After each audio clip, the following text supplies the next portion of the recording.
So most people, when they hear the word resurrection, would associate that with Jesus Christ. Those are probably the words most coupled together in our historical awareness, whether or not they considered themselves a Christian, whether they believed it or not. That's what would usually come to mind.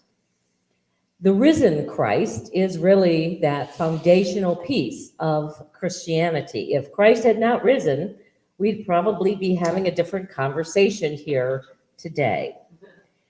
Last week, we explored different possibilities around the question, why did Jesus have to go through the process of death? There was a number of different possibilities and choices that we could make out of that question.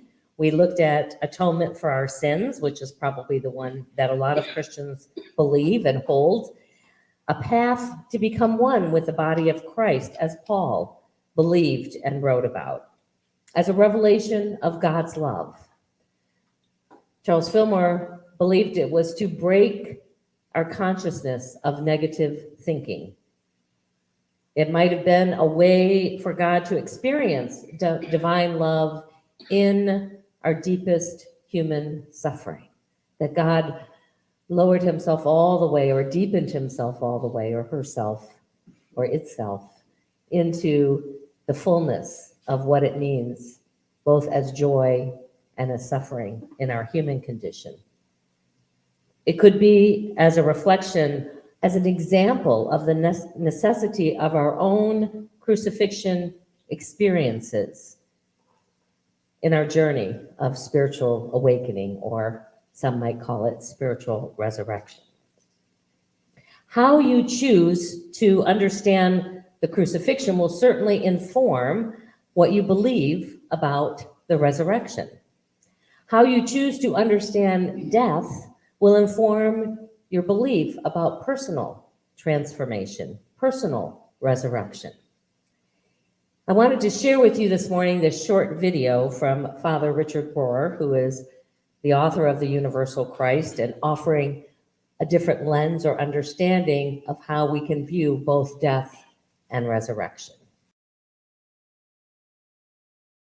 If you look deep enough, and if you look long enough, you recognize that everything comes and goes and comes again. And the going away, which we call dying, looks like a great finality to us. But here in the Northern Hemisphere, we're enjoying a wonderful spring right now. And we're saying, my gosh, it happened again. The death of last November and December has been undone. And we didn't do anything but wait. And now biologists tell us this is the nature of the biological world. And physicists tell us this is the nature of the physical world, that nothing really dies. It just changes form. I'm not trying to be a reincarnationalist. I'm trying to recognize what science is telling us, that everything that falls into the earth and dies comes up with the same elements and atoms into a new shape, into a new being, into a new animal. Maybe we want Richard to be reborn. Now that's what the Christian church said it could believe, that somehow even this body, if it makes it easier for you to hope, this body, we call it, I believe in the resurrection of the body, that this will take on some kind of eternal presence. We don't know exactly what that is, but Jesus' resurrection seems to be telling us, excuse me, it's still me. And yet it's bigger than me. It's not exactly me, but it's still me. So that's the only part of the faith. How does Kirsten and Nicholas and Richard and Sharon and Bill, how do we all return? So I'm saying my faith, and I'm glad I've got a Christian faith, tells me that I can trust death because it's everywhere all the time, and we're the only species who has the luxury of not trusting it, if you want to call that a luxury. It seems to cause us endless agony. But the animals seem to bow down before it in their own way. The plants seem to bow down before it, knowing they'll return next spring with a new shoot and a new flower. So let's trust this huge dying. Well, let's ask God to help us, because I don't think we can do it by ourselves. I really don't. You can't do it by willpower. You can't do it by rational understanding. It is an allowing, a sinking in to a bigger mystery. Forgive my scattered words, but I hope that's somehow helpful. A sinking in to a greater mystery. You know, it is this awakening in me of my own version of Christian faith that has really allowed me to live without the same level of fear of death, because I have come to believe that everything is eternal. It just simply changes form. And the process of dying, whether it is our physical bodies, whether it is plants, whether it is the cyclical nature of the way this universe operates, allows a greater energy to arise in its place. It allows for each of us a willingness to surrender to whatever the journey has been up to this moment and open to something new, to embrace a new self and a new way of being. Charles Fillmore, our Unity co-founder, defined metaphysically an understanding of the crucifixion as the surrender or death of the whole personality in order that the Christ mind might be expressed in its fullness. Today, we would probably call that an ego. And I don't think we necessarily have to die to our ego, but we just need to regulate it to its proper place and not have it running the show. The metaphysical resurrection, as we understand it, as Charles gives us an opportunity to explore, becomes the restoring of the mind and the body to its original undying state, so that we not only think that way and feel that way, but it becomes the way in which we see all of life. He writes that the resurrection takes place in us every time we rise to the same realization of Jesus, of the perpetual indwelling life that is connecting us with the Father. A new flood of life comes to all who open their minds and bodies to the living Word of God, to the Word that is alive within our hearts, to the Word that is alive with us through that indwelling presence. Paul put it this way in Romans 8:11. He writes, "If the spirit of the one who resurrected Jesus from the dead lives inside of you, then you can be sure that he who raised him will cast the light of life into your mortal bodies through the life-giving power of the Spirit residing in you." So it is that spiritual energy that is alive within us that brings that awareness and that ability to move through life and yet be centered in that which is eternal. The crucifixion and the resurrection of Jesus demonstrated, certainly to those humans who were walking the planet at that time, and still when we read it and really ponder it today, it's quite shocking, but it is a perfect demonstration of the pattern of surrendering to the power within that leads to a rising of greater love. That whenever we can surrender, that part of us that wants to control how life is going, it opens us, if we're willing to follow it, to a greater place of experiencing more love. I had what I'm going to call my first crucifixion resurrection experience on my first trip to Unity Village. And I was looking back at that in the summer of 1999. Boy, that seems like a long time ago now. I was taking a class called Discover the Power Within You by Eric Butterworth, a Unity classic. And this was at a time when Unity Village was packed. There were probably 200 people taking classes there that summer. I mean, you had big classes. I think in this class there were 80 people. And so what the instructor did was divide us into groups and assigned us each a chapter of the book. And then we were to present, starting the next day, some kind of skit or other group presentation that would contain the essence of what that chapter meant to each of us as a way of teaching it to the whole class. Well, my group wasn't presenting until Friday, so we had all week to practice. And every day after dinner, the group would get together. I think there was probably 10 of us in this group. And we would get together and practice. We were outside on the lawn. And I was in the group of the most creative people that I have ever met. I was not.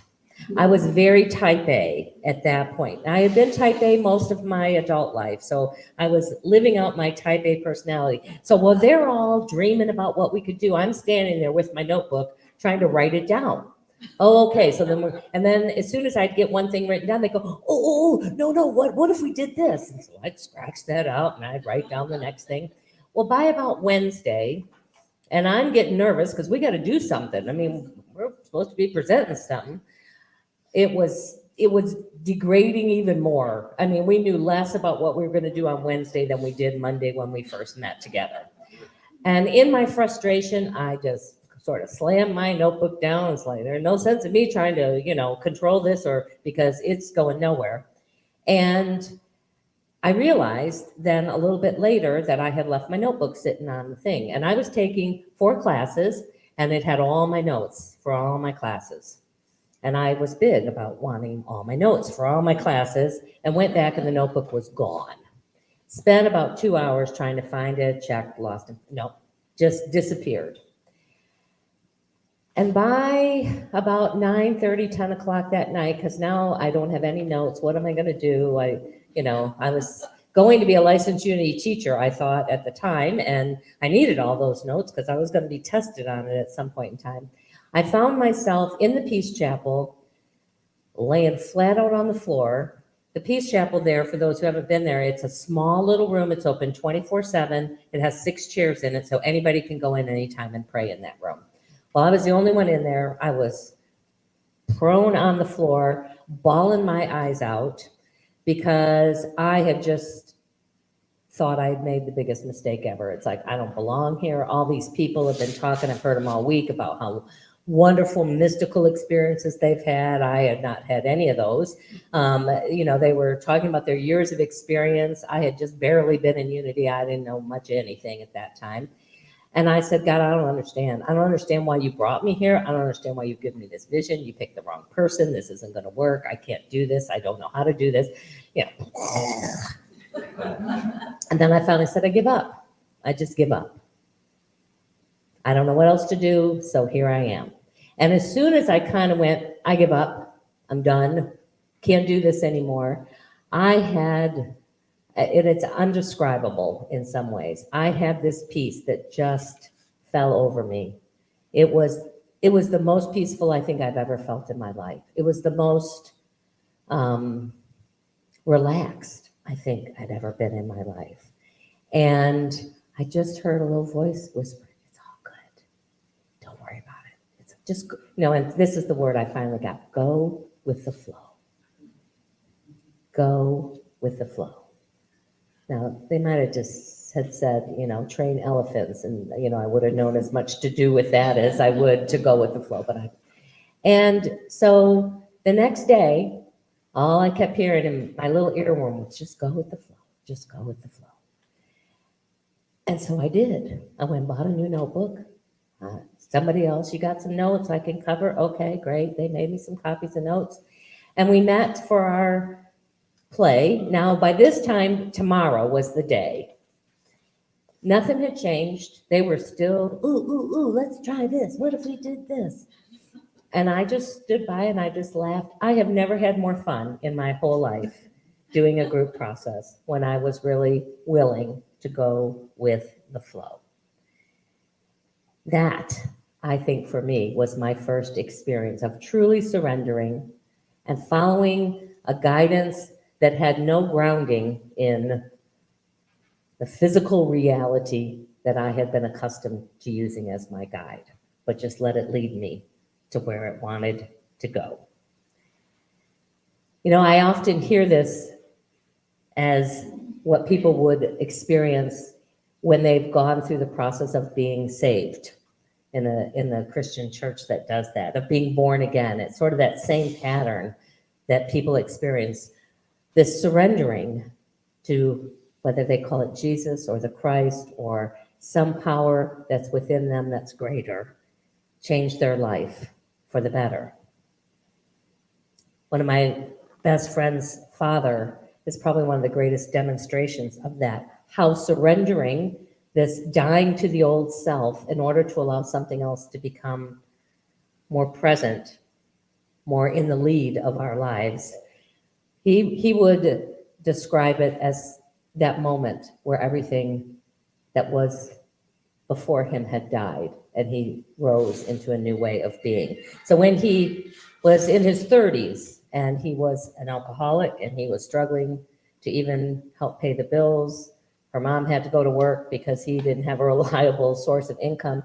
One day he just decided that he was going to give his life over to Jesus. And from that moment forward, he never drank another drop of alcohol. And he built houses and financed them to people who wouldn't otherwise be able to get financing. A lot of the people that worked for construction for him were the ones that he said, you give me a little bit of down deposit or a down payment, and then I will finance you to pay this. And he ended up a multimillionaire by the time he transitioned from this planet. And while his theology was very different from mine, the pattern remains the same. It also shows up in the 12-step program for those who have ever been familiar with a 12-step program, and there's many. There's all sorts of 12 steps for anything that you might feel is running your life, controlling your life. The first 3 steps are all about that willingness to surrender to a power that's greater than yourself. And then there's a little cleanup work, and then the last steps are really about having a spiritual awakening as a result of this, that we tried to carry this out into the world, and we tried to live this way in all of the affairs of our life. And again, the focus may be different, but the pattern is the same. Adishante, in his book, Resurrecting Jesus, believes that we move through this pattern of a dying ego or a dying sense of self in control, out of which rises a selfless and benevolent presence many times until it's complete within us. That this is not just a one-time process. This is this process of dying to an old self and rising in a new way of being is something, if we're lucky, we get to experience many times, perhaps at different levels, and perhaps with a slightly different experience of it, but the pattern is there. Now, just like when you were a baby and you had this innate capacity to walk, even this innate drive to walk, and perhaps even to run or to do amazing things with this body, you didn't have that capacity developed. It took many attempts. It took a lot of getting up and falling down again and getting up again until it became part of what you were wanting to do, that you could give it greater direction. And even though you were born with these innate capacities about your own spiritual awakening, your own spiritual awareness that's flowing in and throughout this universe, it takes focus and it takes practice and it takes a willingness to try it over and over again in order for it to fully develop. And what remains at the end of the journey is a sense of connection and a sense of compassion for the world. This is what most people report. The more that they have surrendered to a sense of self, to something greater, the more they see that they are really just one with all of those things that they used to see as separate. Father Rohr writes in his book that our life becomes less and less about being correct and more and more about being connected, about being in right relationship as more important than being right. I remember something that's guided me for probably close to 20 years now with a speaker that came here, and he said, would you rather be right or be loved or be loving? At times we go, I'm not so sure. There's times I really just want to be right, because it's important that that other person sees that they're wrong.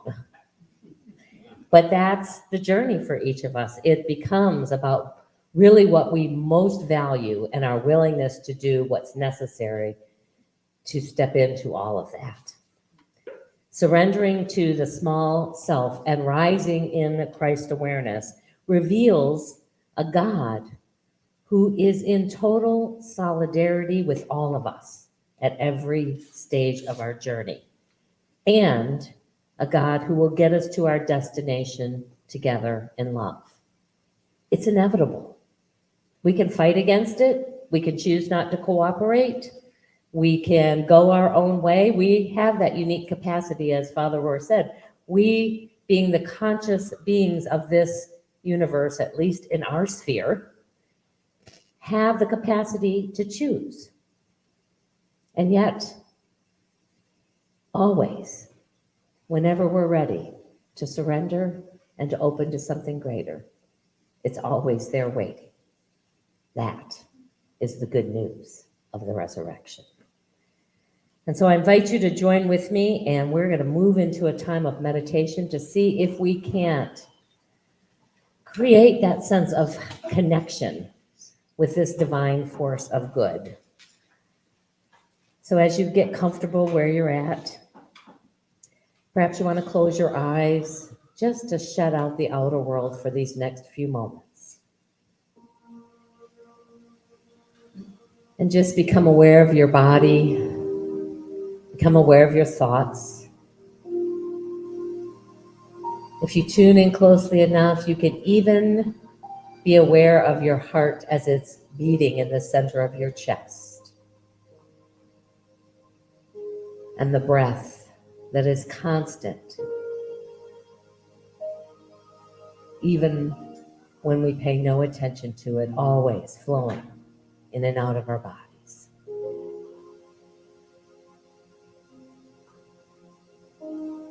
And I invite you in this moment to see if you can't become aware of something that's even greater than this physical experience of being in a body. To tap into that eternal heart that has been implanted within each of us, that can be awakened as each of us.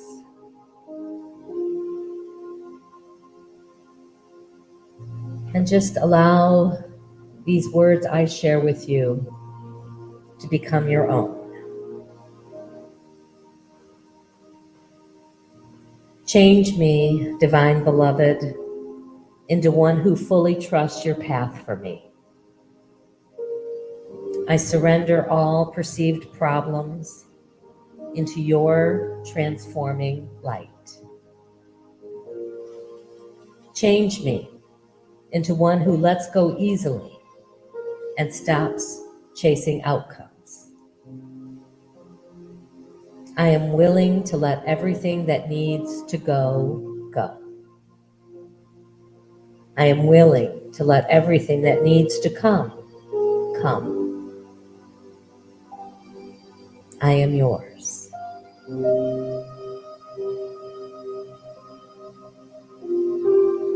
And if something arises in your mind's eye, calling to be released, imagine releasing it into a wave at the ocean. Take that particle and just surrender it into the wave to allow it to be taken out and become part of the whole. Watch it being carried out to sea and folded back into the one. And in the space of whatever is calling to be released, in that space that is now open, imagine divine light infilling it as a sense of peace, as an awakened sense of your true self, as a new wisdom that guides you forward. Or whatever it is that your heart most desires in this moment.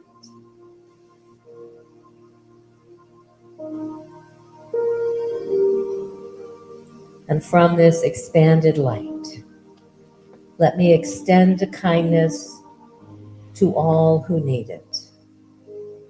Let me feel compassion and understanding for myself and others, even in the hardest situations.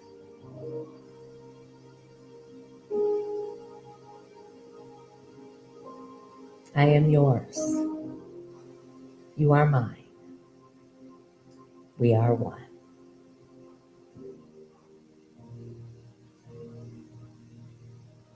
And as you begin to bring your attention back to this time and space, to the awareness of the room and the sounds in your body and your breath, just send up a note of thanks and know that you can return to this place anytime you choose.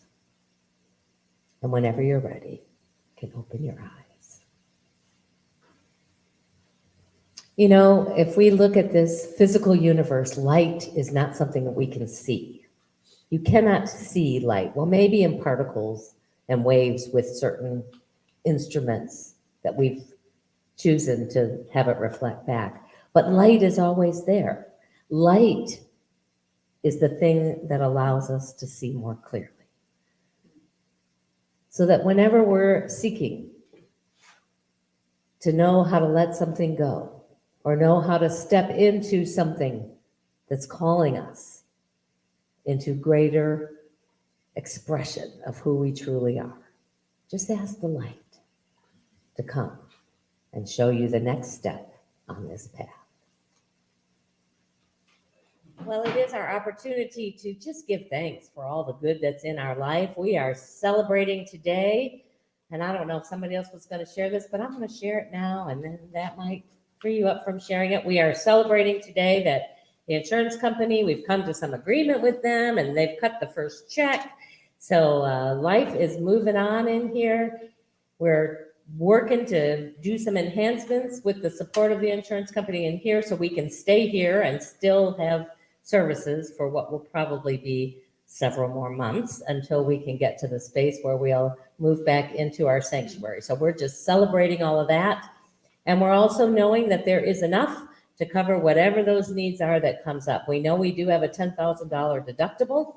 And so we just encourage everyone to continue to support in whatever way you can as we walk through this and come out the other side with an amazing, I know it's going to be amazing. We're going to have some new lights in there. We're going to have some better sound in there. And I'm not sure what other good is going to unfold out of it, but it is going to be a resurrected sanctuary when we're done with it. Yeah, it will be.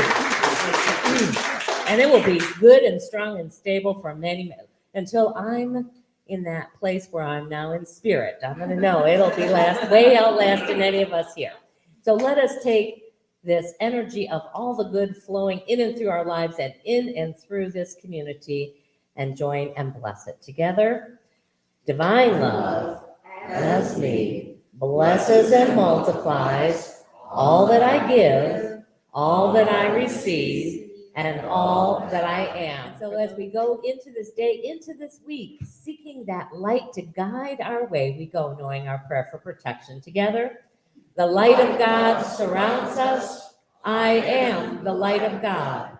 The love of God enfolds us. I am the love of God. The power of God protects us. I am the power of God. The presence of God watches over us. I am the presence of God. Wherever we are, God is.